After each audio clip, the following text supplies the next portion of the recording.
Labda Mungu anaweza kuwasaidia ukafika kwenye ndoto zao.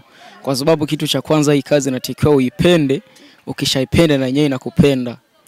Kitu kama hicho. Kwenye utengenezaji wako wa vyuma au kutengeneza vyuma vya umeme, ushawahi kutengeneza gari au pikipiki? Sijawahi kutengeneza gari au pikipiki. Nani mimi ni fundi baiskeli.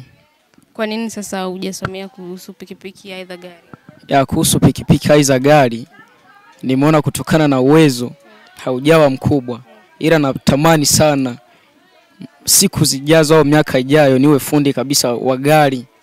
Niwe fundi wa gari kabisa ambao yupo kamili kabisa. Natamani tena ni lazima, yani iwe isiwe ni lazima na mimi niwe fundi wa gari kabisa.